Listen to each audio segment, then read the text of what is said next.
રાત દિવસ રોઈ કાઢો છું કે આ દુઃખ મારે જોવાના કરતા તો ભગવાન મારા દીકરાને લઈ લીધો કે તમને લઈ લીધો તો સારું હતું કે ભગવાન આવે તો હું કેમ મોટા કરીશ. રાતના હોતા હોય ને તો એકદમ ઊંઘમાંથી જાગીને રોવા માંડે બે. ત્યારે આ ઉભો થઈ જાય ને રોવા માંડે ને બધે જોવા માંડે આ જોવા માંડે. અમને પણ ઊંઘ ન આવે રાતના. વર્ષ સુધી તો અમારી ઊંઘ મારું બધું આરામ થઈ ગયું છે. મારું તો કોઈ અમારા હાથ પેઢીમાં અમારે કોઈ કુટુંબ નથી.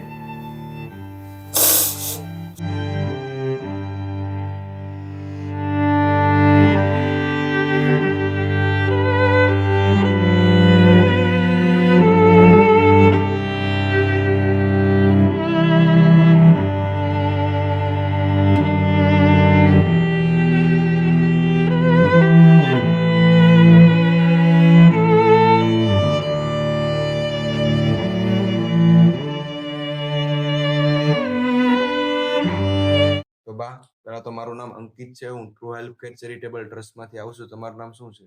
મારું નામ ચંદ્રિકાબેન. ચંદ્રિકાબેન. બેન તમારું? માયાબેન. ભાઈ તારું? અવિરાજ. બેન તારું? જાનવી. તો બા પરિવારમાં કોણ કોણ છે? પરિવારમાં 4 દીકરી 1 દીકરો અને હાહુ 2 અમે બસ એટલા. અમે એને છોકરીઓ છે ઘરે બાર છે.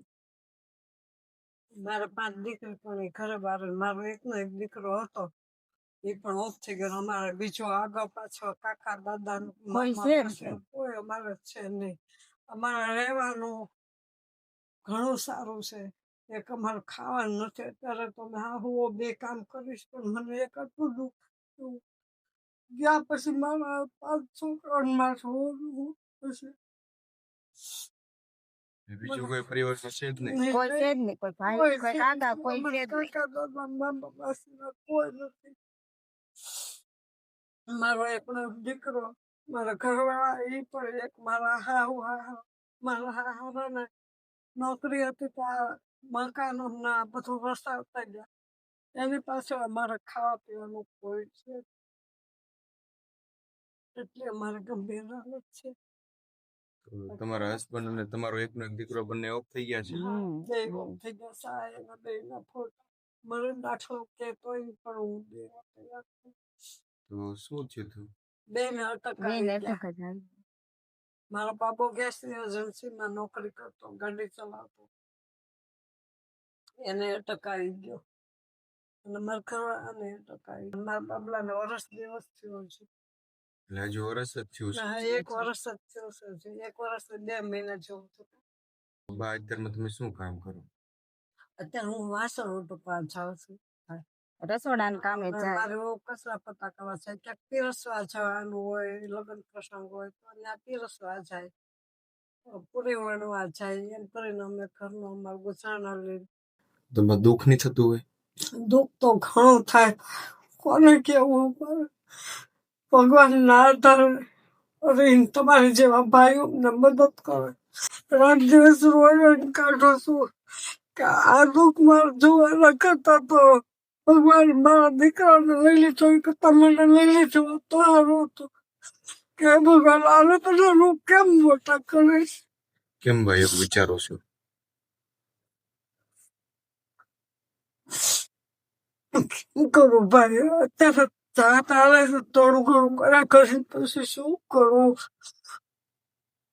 ક્યાં જવું? તમારે જેવા ભાઈ તો અમને આવા સહારા આપે. કાયમ શું કરશું? દીકરીઓને કામે આગળ લગાડી દે પણ દીકરીઓ નાની નાની હજી ભણે છે. બધી મોટા મોટી દીકરી 17 વર્ષની એની નાની ભણવા ગઈ છે. આ બધા ભણે છે. ભાઈ મહિને 5 રૂપિયાની અમારે મદદ નહીં. એમાં કામ કરીએ એમાં અમે ગુજારણ રાખીએ. તો પછી બાળકો સરકારી સ્કૂલમાં ભણે છે? હા, સરકારીમાં. અને પ્રાઇવેટમાં ભણાયો હતો પણ એના પપ્પા વહી ગયા ને પછી અમે નોકરી કરતો એટલે પ્રાઇવેટમાં હતો. સહારો વહી ગયો. ભાઈ કેમ પ્રાઇવેટમાં મૂકો? સાચી વાત છે. અત્યારમાં ફીસ પણ એટલી વધી ગઈ. એટલે ત્યાંથી ઉભો કરીને અમે આયા બેહાડી સરકારી. ના ના સાચી વાત છે. એક તો ઘરનું માંડ પૂરું કરતા કરતા તારે ભણવાનો ખર્ચો ક્યાંથી કાઢવો? સૌથી મોટી બેબી છે ને એ હાજી માંદી રહેશે એટલે એ ન ભણીને ઉઠી ગઈ નથી ભણી શકતી. એને પણ 2-3 દિવસથી તબિયત નરમ થઈ ગઈ છે. કાલ રાતની તો વામિંગ થાય છે એ બેબીને તે. અને મને તે કાંઈ હાજી માંદી રહું છું હું ત્યાં હાથની એક તકલીફ, હાથે કાંઈ કામ થાય નહીં. હાથમાં ઓપરેશન નહોતું. ઓપરેશન કરાવેલું છે? કરાયું નથી. એવું પડી ગઈ હતી ને તે ઓપરેશન કરાવવાનું કીધું તો 35,000 રૂપિયા કીધા. તો 35,000 રૂપિયા ક્યાંથી કાઢવા? વરસ દીધું ઓલા ઓફ થઈ ગયો ને ત્યાર પછી હું પડી ગઈ હતી લસરીને. તો પછી હાથમાં મને છે ને જે ખોટ રહી ગઈ છે. બહુ તાકાતવાળું કામ ન કરી શકું. ધીમે ધીમે વાસણ ઉટકવાનું ને એવું બધું કરું. 35,000 રૂપિયા ઓપરેશન કરવાના કીધા ને સરકારીમાં મેં જો દાખલ થાવ તો ત્યાં પાછા છોકરાઓનું કેમ ધ્યાન રહે? હવે તમે હાવ એકલા પડી ગયા છેવાડે જંગલમાં. હાવ રહેવાનું બધું મારા સારું છે. એક ખાવા પીવાની મારે તકલીફ છે. એ તો મારા ગઈઠા બધું વસાવતા ગયા છે. રહેવાનું તો કાંઈ વસ્તુ ખામી નથી. એક ખાવા પીવાની છે અમારે તાળ, બાકી કાંઈ નથી તાળ. ખાવા પીવામાં બહુ તકલીફ પડે છે. તકલીફ પડે ભાઈ, મહિના ભેગા માંડ થાય બાપા. અને એક બીજું અત્યારે તો હાલો ભાઈ હું કામ કરું છું કે બેકરના કામ વધારે કરી. મને એક અફસોસ એક જ થાય છે કે હું ગયા પછી અમારી હું મારા કામે ચાલશે કે છોકરાનું ધ્યાન રાખશે. મને એક બહુ અફસોસ થાય કે મારા છોકરાનું ધ્યાન કોણ રાખશે? અમારે કોઈ વેધાય નથી કરતા. ના ના સાચી વાત છે. ઘરના જે મેન મુખ્ય વ્યક્તિ હોય એ જ બધા જતા રહ્યા. અમારી તો ઘરની હાલત બહુ ખરાબ છે ભાઈ. હું કહું ભગવાન આ હાલત કોઈને ન દે. મારી જેવી રાત દિવસ રોજ કાઢું છું મારા દીકરા મારા ધણીની વાહે. છેલ્લે વર્ષ દીધી તો હું બહુ પરેશાન છું. પેલા તો બા તમે રડો નહીં. અમે તમારા દીકરા સમાન જ છીએ અને એ માટે તમારી મદદ માટે આવ્યા છીએ. ના કરે બાપા, માતાજી તમને નવા નવા કામ કરાવે.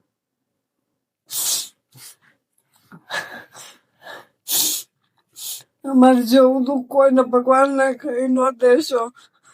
અમે તો હા લાવારીશ થઈ ગયા છે. કોઈ આગળ પાછળ અમારો કોઈ પરિવારમાં ન રહ્યું. બધા વહી ગયા. હું 2 ને 5 છોકરાઓ મેં રહ્યા. દુઃખ તો ઘણું થાય પણ શું કરું કે ઘરે કોઈ શેર નહીં, ઘરના કોઈ રળનાર જ નથી કોઈ. અમે કરીએ કામ તો જ અમે ઘરમાં પૂરું કરીએ. હા દિવસ ભાઈ નવટનમાં તે સાથે બહુ રોશન આપતા રાખીને જીવું છું તો. તને પપ્પાની યાદ આવે છે? હા એને બહુ યાદ આવે. ક્યારે આવશે ક્યારે આવશે? આપણે કોઈ નહીં આવે. પપ્પાની વાટે ક્યારે આવશે? બહુ સમજાય તે બાબે. પેલા તો ભાઈ તો રડ નહીં. હું તારો ભાઈ સમાન જ છું અને જે તકલીફ પડે છે એમાં ચોક્કસથી હું આજે મદદ કરીને જ જઈશ. અત્યારમાં ઘર ગુજરાન કેવી રીતના ચલાવો છો? અત્યારે કામ કરીને એમાંથી વહુના પૈસા આવે એમ કરીને શાકભાજી એવું બધું લાવીએ. એમ કરીને ઘરનું ગુજારો લાવીએ. બહુ તકલીફ હોય તો પછી બાકીમાં લઈ લઉં કે ભાઈ પૈસા આવશે પછી હું આપી જઈશ. એવી રીતે પણ થોડું ઘણું રેશન લઈ લઉં. એમ કરીને મારા ઘરનું છોકરાઓને પેટ તો ભરવા પડે. સાચી વાત છે. નાના છોકરાઓનું પેટ તો ભરવું પડે. ભાગ લાગે દુકાન છે ત્યાંથી હું લઈ લઉં કે કામ ના આવશે એટલે આપી દઈશ. અને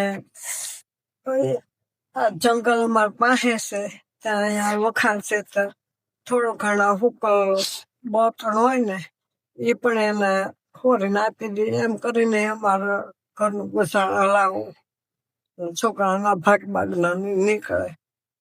બેન તને પપ્પાની યાદ આવે છે? રાતે હોતા એનાથી ઉભા થઈને રોવા માંડે. કોઈ અમારા હાથ પેઢીમાં અમારે કોઈ કુટુંબ નથી. તો બા અત્યારમાં તમારે શું શું તકલીફ પડે છે? અત્યારે પછી આ રેશનની નહીં ભાઈ તકલીફ પડે અમારે. એક ખાવા પીવાથી અમે દુખી છીએ, બાકી અમારે કાંઈ દુઃખ નથી. અને કુદરતને આગળ હાથ જોડીને કહું છું કે અમે ખોટું કોઈથી બોલ્યા નથી. અમારે ખોટું કોઈનું કાંઈ જોતું નથી કે ખોટું કોઈનું ખાવું નથી. મને અફસોસ એક જ થાય છે કે આજે હું હાલતી ચાલતી છું, હું કામ કરી શકું છું, મારા છોકરાનું ઘરનું ગુજરાન હું હાંકી શકું છું. પછી કાલો વારો હું મર્યા પછી આ છોકરાનું મારી વહુનું શું થશે, મારા છોકરા કેમ ઘરે હચવાશે, મને એ રાતથી મને એ ચિંતા થાય. મારા ઘરવાળા એ ગયો, મારો એકલો દીકરો એ ગયો. ભગવાનને કીધું આ મને ન લઈ લીધી કે મને લઈ લીધી હોત તો આ દુઃખ કેમ જોવું મારે. ના બા, પેલા તો તમે રડો નહીં. આજે તમારે જે અનાજ કરિયાણાની તકલીફ પડે છે એમાં ચોક્કસથી હું આવ્યો છું તો તમને કંઈક ને કંઈક રૂપિયા મદદ કરીને જઈશ. રાતના હુતા હોય ને તો એકદમ ઊંઘમાંથી જાગીને રોવા માંડે બે. ક્યારેક આ ઉભો થઈ જાય ને રોવા માંડે, બધે જોવા માંડે, આ જોવા માંડે. અમને પણ ઊંઘ ન આવે રાતના. વરસ લીધું તો અમારી ઊંઘ જમવાનું બધું આરામ થઈ ગયું છે. અમારું તો ખાવાની અમારે બહુ તકલીફ. ખાવા પીવાનું મારે નથી. અને મારી પાસે જો હું 5 દિવસ ખાટલામાં રહું ને તોય તે મારા છોકરાઓને કાંઈ ખાવા પીવા ન મળે. 5 દી ખાટલામાં રહી તોય મને પણ તબિયત મારી તો નરમ જ રહેશે. મને તબિયત છોકરો ગયા પછી મને તો સારું નથી, છતાંય હું કામ કરું છું. અને મારા શરીરમાં 4 તો ઓપરેશન થયેલા છે, 4 ઓપરેશન કરેલા છે. તમારા શરીરમાં 4 ઓપરેશન કરાવેલા? 4 ઓપરેશન કરેલા છે. 4 ઓપરેશન મોટા કર્યા. તો પણ તમે એટલું કામ કરો છો. તો દોસ્તો, તમે પરિવારની વાત સાંભળી હશે કે પરિવાર કેટલી ઘણી બધી તકલીફો સાથે પોતાનું જીવન ચલાવી રહ્યા છે. અને પરિવારમાં કહેવાય ને કે મુખ્ય વ્યક્તિ જે હોય એ જ નથી, અને સાસુઓ 2 જ છે, અને એમના હસબન્ડ ઓફ થઈ ગયા છે. 4 નાની છોકરી છે અને 1 છોકરો છે. બીજું કોઈ નથી પરિવારમાં, અને સાળ સંભાળ કરવા વાળું પણ કોઈ નથી. અને બાએ કીધું કે મારા શરીરમાં ઓપરેશન કરાવેલા છે, છતાં પણ હું કામે જાઉં છું. ત્યારે માથા પર આવે ત્યારે બધું જ કરવું પડે છે. અને સાસુ બંને કામે જાય છે ત્યારે ખાવાનું મળે છે, અને એ પણ મુશ્કેલીથી મળે છે. તો પરિવારની એક જ રિક્વાયરમેન્ટ છે કે અમને બસ ખાવાનું મળી જાય. પરિવારને જો અનાજ કરિયાણામાં કંઈક મદદ મળી જાય ને તો પોતાનું જીવન સારી રીતે આગળ ચલાવી શકે. તો કઈ નહીં, અત્યારમાં પરિવારની રિક્વાયરમેન્ટ પ્રમાણે આપણે તેમને રાશન કરિયાણું પ્રોવાઈડ કરાવી આપીએ, જેથી કરીને તે જે તકલીફમાં જીવે છે તેમાં તેમને થોડી રાહત મળે અને તે પોતાનું આગળ ગુજરાન ચલાવી શકે. અને દોસ્તો, તમારી આસપાસ પણ જો આવા કોઈ નિરાધાર જરૂરિયાતમંદ લોકો હોય તો ચોક્કસથી અમારો કોન્ટેક્ટ કરજો. અમે ચોક્કસથી તેમને મદદ કરવાનો પ્રયત્ન કરીશું. અને આ વિડીયોના અંત સુધી બન્યા રહેજો અને તમારા દરેક ગ્રુપમાં આ વિડીયોને શેર કરજો.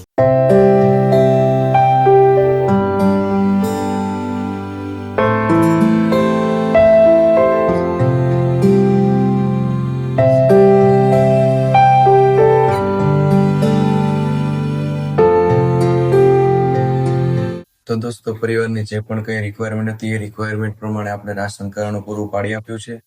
તો બા, તમારે જે રાશન કરિયાણું હતું તે બધું આવી ગયું? અમને બધું આપ્યું, ઘણું આપ્યું. કેવું લાગે છે બા? સારું લાગ્યું.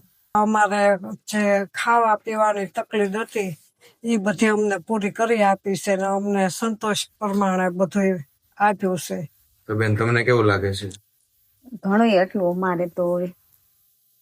તમારી પાસે રાશન અમારે જ્યાં પોઝિશન હતી એ પ્રમાણે તમે પૂરી કરી છે અમારી. બસ આ જ તકલીફ હતી અમારે. તો કેવું લાગે છે? બસ સારું હોય. હવે તમારે જે રાશન કરિયાણું જોતું તે બધું આવી ગયું? હા, અમને તો એવું હતું કે અમારે ખાવા પીવાનું અમારું ખૂબ જ અમારી તકલીફ રહેશે ને અમને કોઈ નહીં અમારું પૂરી કરી આપે અમારી માંગ. પણ ભગવાને તમને મોકલ્યા અમારી માંગ પૂરી કરવા. અમને ખૂબ સંતોષ થયો છે ને અમને ખૂબ આનંદ થયો છે. ચોક્કસ અમે તમારા દીકરા સમાન જ છીએ અને આગળ પણ જયારે બી કોઈ પણ તકલીફ પડે તો ચોક્કસથી અમને યાદ કરશો. તમને રાત દિવસ યાદ કરવા પડે ભાઈ. તમે અમારા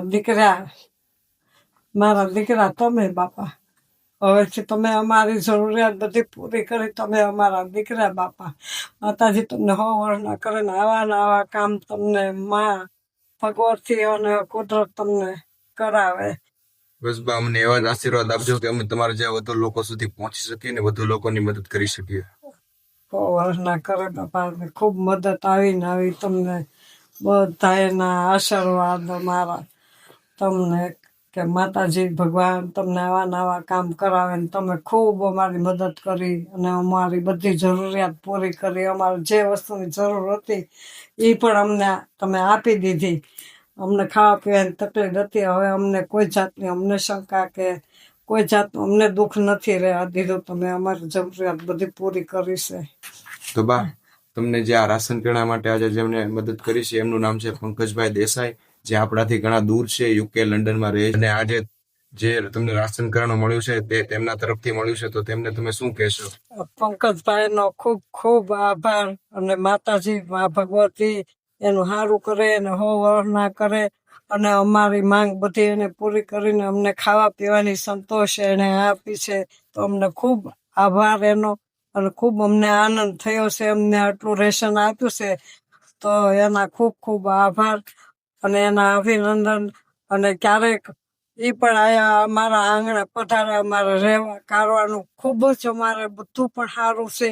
પણ એક અમને ખાવા પીવાની કોઈ જાતની અમને ઓલી નહોતી ને અમને બહુ દુઃખી હતા ખાવા પીવાથી. તો પંકજભાઈએ ખૂબ અમારો અવાજ સાંભળી અને અમને આ તક આપી અને આ અમારી રેશનની જરૂરિયાત જે કાંઈ હતી એને પૂરી કરી. ખૂબ ખૂબ એનો આભાર. બેન તમે શું કહેશો પંકજભાઈને? અમને આપ્યું એટલું બસ ભગવાન એને જાજુ આપે ને બધાની આવી મદદ કરતા રહે. તો thank you so much Pankajbhai Desai. આજે તમારા સપોર્ટથી આજે પરિવારને રાશન કિરાણાની તકલીફ હતી એ તકલીફ આજે તમે દૂર કરી આપી છે. તમે અમારાથી ઘણા દૂર છો છતાં પણ આ પરિવારની ચિંતા કરી છે. તો thank you so much Pankajbhai Desai. તમને ભગવાન તન મન ધનથી તંદુરસ્ત રાખે અને બસ હર હંમેશને માટે આવા નિરાધાર જરૂરિયાતમંદ લોકોની મદદ કરતા રહેજો.